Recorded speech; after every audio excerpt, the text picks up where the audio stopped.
Hello and welcome to BharatShakti.in. I'm Brigadier Chatterjee. We're going to be talking about the Bangladesh Prime Minister's visit to India just about 10 days back. Well, this was the first bilateral state visit by the head of a state after the new ministry in Delhi was sworn in. So you can quite see the importance that Bangladesh has given to it, and also ours accommodating Bangladesh for the first visit to our capital.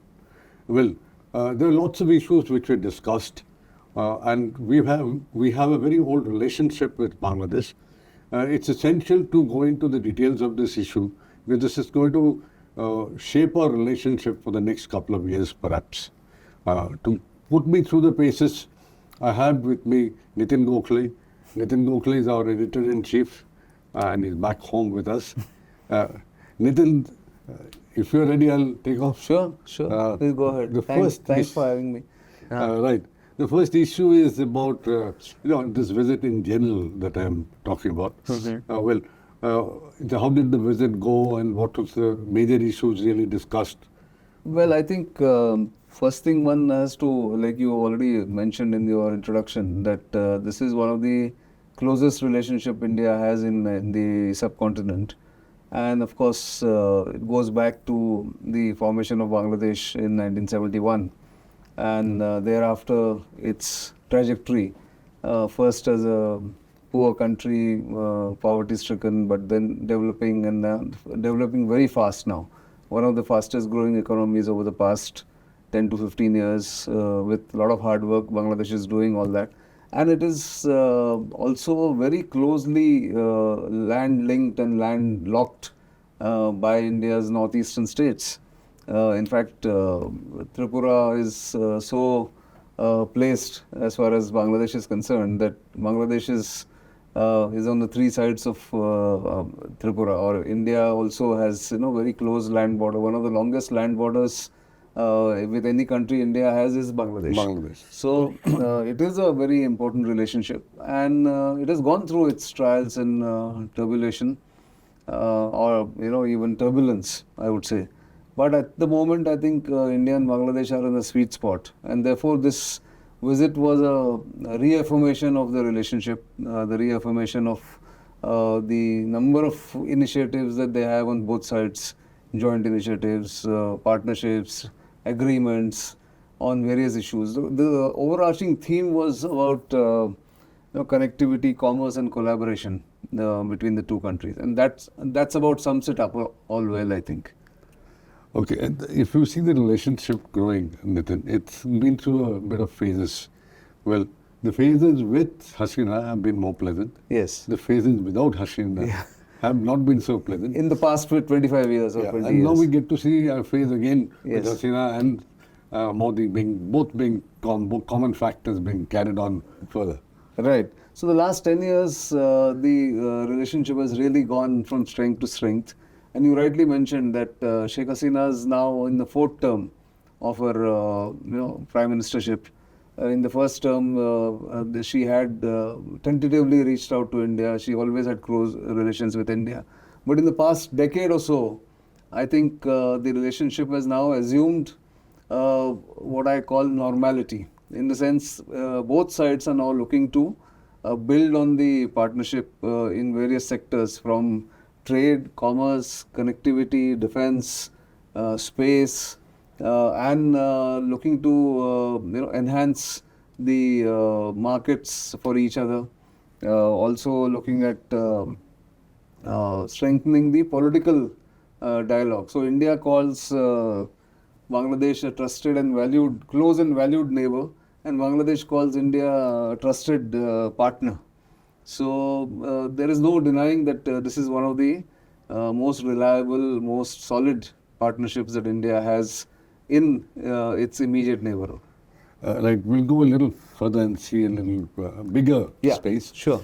See, Bangladesh is an important country as far as Bay of Bengal is concerned. Absolutely. Bay of Bengal is important for the Indian Ocean as such. Right. And So it comes to Indo-Pacific. Correct. If you look at it that way. Yes. So Bangladesh ultimately is very important for Indo-Pacific, important for us. Absolutely. What is Bangladesh's approach to Indo-Pacific? As I gather so much, as much from this particular visit and whatever has been out there in the press, is due to our own ideas about Indo-Pacific and Bangladesh's ideas quite coincide.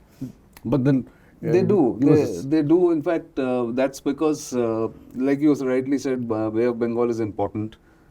India also shares a very important maritime boundary with Bangladesh.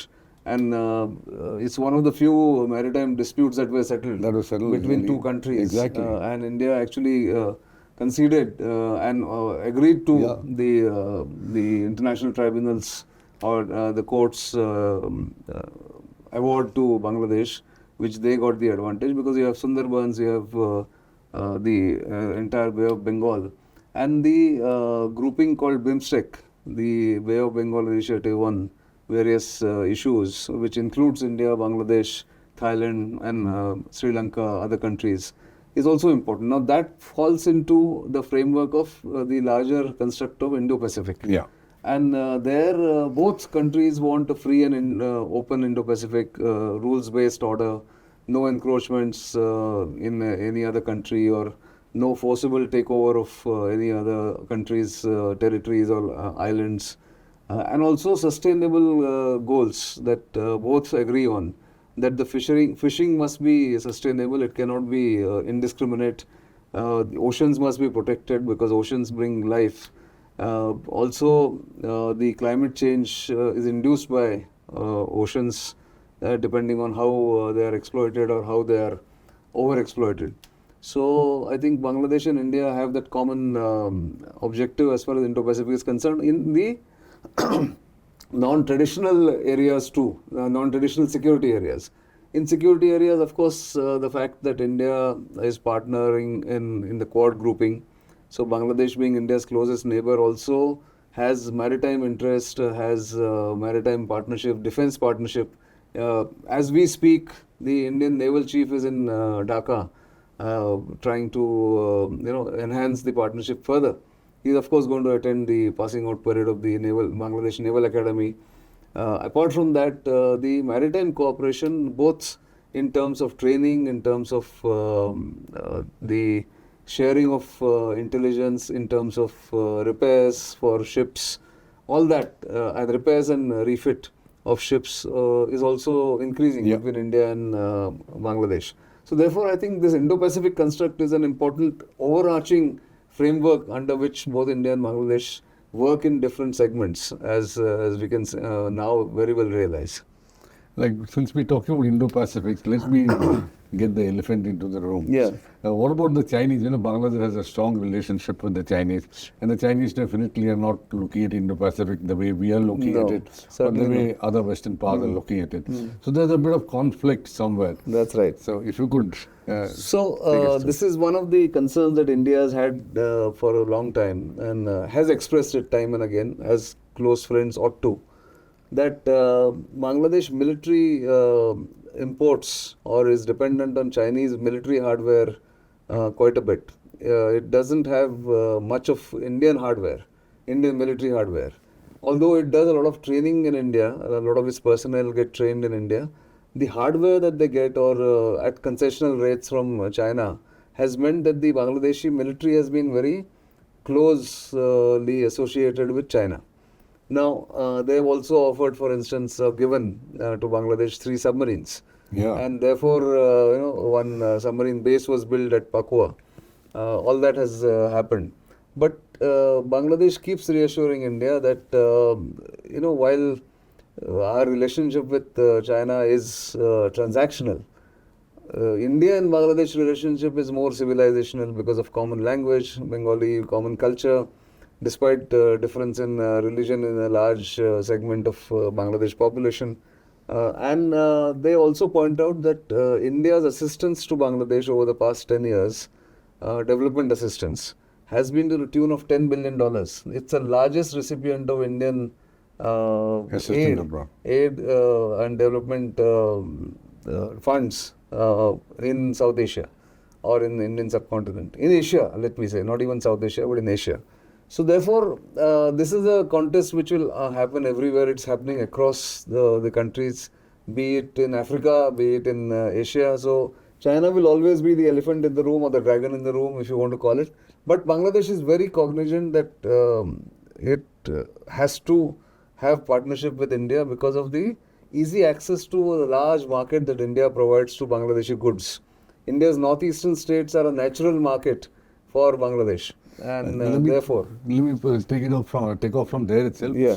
The connectivity issue is very much related to Absolutely. commerce, and it's being followed up also to Sure. a large extent. Yes. Multimodal, you have road connectivity, rail Absolutely. connectivity. How do you see this going forward?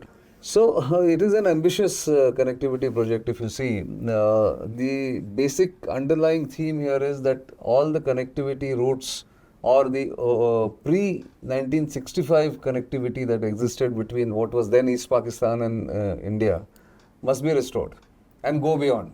So therefore, you'll see rail links being opened from Tripura to Bangladesh, from West Bengal to Bangladesh.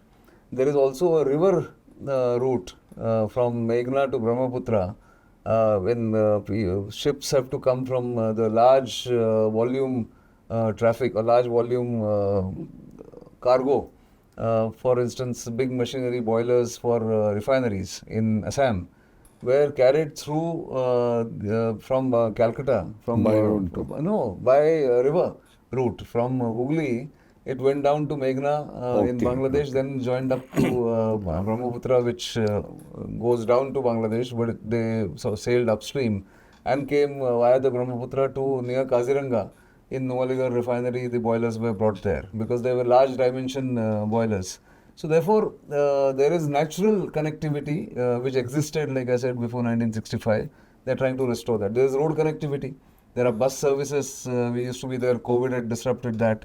There are land customs posts now between West Bengal and Bangladesh and Tripura and Bangladesh, and old traditional weekly haats. Haats are in Bangla. They are the markets, the weekly markets that are along the border belt between Meghalaya and Bangladesh.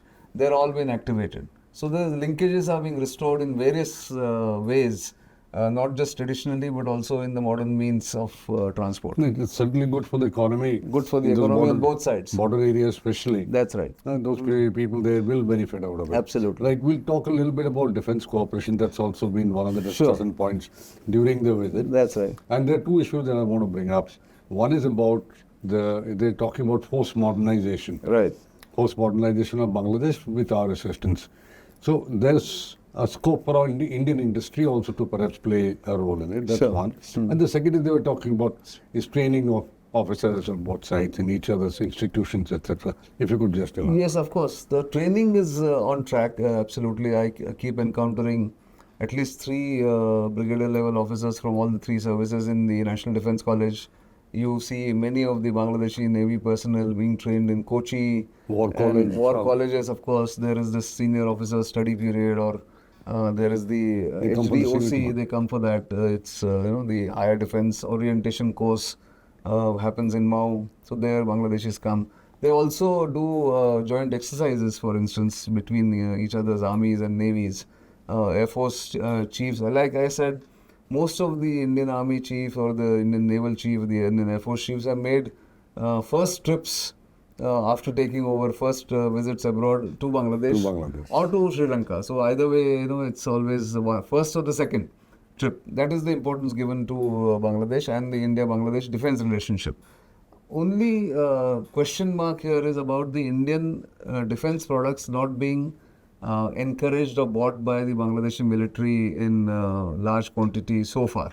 There have been some unexplained reasons for which the Indian products are not so welcome in Bangladesh. Two reasons, if you could just amplify. Right. One is there a pressure from the Chinese? Could be there's a pressure Could be from one, the Chinese. yes. The second is we haven't really produced quality platforms till very late. Now we have, of course, the helicopters, we have the aircraft, artillery etc., guns and artillery all guns, that, etc. But so to find a market for it may be difficult. Yeah, so that's why people have not been able to put a finger to it. those who deal with it, because in Africa, you're welcome most of the time, your products are going there. Even components are not yet going in large numbers to Bangladesh. Maybe their system is not yet cracked by Indian companies or Indian PSUs, but it is going to change, because the joint statement between Prime Minister Modi and Prime Minister Sheikh Hasina was mentioning the defense cooperation as one of the main pillars of the relationship. So I'm sure it will change over the next couple of years or so. Right, we'll get on to another issue, and this is a common issue, comes up every time, and that's water sharing. Yes. 54 rivers, their waters to be shared, Correct. and we have to find a solution somehow or the other, and bilaterally. Absolutely. Was there any progress? How do you see it progressing? Well, Tista remains, the Tista water sharing agreement remains in limbo, mainly because of opposition from Bengal, from West Bengal. So there, they still haven't been able to find a satisfactory way forward. But all other river pacts, including the Ganga River Pact, which was signed in 1996, are functioning very well. In fact, it is coming up for renewal or for review in 2026, which was signed in 1996, 30-year agreement. I think our technical committees have been formed for review and then see whether it can be renewed in different terms or new terms. That is happening. A lot of cooperation in desilting of rivers is happening. River water management is happening between India and Bangladesh. Even in Tista's case, they have agreed, despite not having a overarching agreement on water sharing of Tista, they have now decided to do some management of the other problems that arise in the Tista River basin. So which means, there is some engagement already happening there. So I think rivers are a lifeline for Bangladesh, as well as India's eastern parts like West Bengal and even Tripura. Some of the rivers which are there. Bangladesh is full of rivers, although it is now facing climate change induced threats to its very existence, because water levels of the sea are rising, and some say 1/4 of Bangladesh will get submerged. So what are the other solutions there? Over maybe a period of 100 years, 70 years, whatever. But the threat is there. In fact, this is one of the unifying points between us and Bangladesh as far as facing China is concerned. Correct. They are the upper riparian state. This is a lower riparian. Both are lower riparian. We are mid-riparian. They are lower riparian. They are the worst off. Exactly. So we can get together and pressurize Chinese at least to allow the normal flow of water that's happening. So exactly. But I think, if I have to really describe this relationship in two words, it is trusted and it is close. It is very close, unlike any other. And don't forget, Bangladesh and India both agree, both the leaderships agree, that one of the greatest threats that this region faces, and both countries face individually also, is terrorism. And Bangladesh has been extremely cooperative and has delivered every time India has asked for cooperation. That was my next question. Right. What worries us as Indians? Well, basically two things. One is China that we've talked about. Right. The other issue is radicalism. The other issue is terrorism. So, like you said, from 2011 onwards, I remember 2010 onwards, let's say, Sheikh Hasina has consistently delivered and has made it very clear to her own system that the cooperation on counter-terrorism with India is one of her topmost priorities. And India has actually benefited from it. Many of the northeastern states, the northeastern insurgents from India's northeastern states have been caught in Bangladesh and handed over. Because of that, their backs of those insurgent movement, the organizations has been broken number of times. They also look at finances of terrorism, that aspect very closely. And I think Bangladesh has one of the better systems of countering radicalism, which again helps India in doing the same, replicating the same thing in... radicalism is the step to terrorism. Terrorism, So I think all that is actually playing into India's plans for de-radicalization, for cooperation, for arresting people. All that is happening as far as India-Bangladesh counter-terrorism cooperation is concerned. So, see, overall, you see the relationship growing at least as long as Absolutely. Sheikh Hasina is there. Yes, in we power. don't know after her what, but hopefully anyone who comes after her also, maybe her own party leaders, maybe somebody from the opponents or in opposition in Bangladesh, will realize the value of trusted relationship with India. Definitely. Right, Nitin, thank you so much. Pleasure. Thanks for joining Bharat Shakti for a change now and then. And thank you, viewers. Thanks for tuning in to bharatshakti.in. And do tune in like this now and then, and you will find topics that interest you for discussions.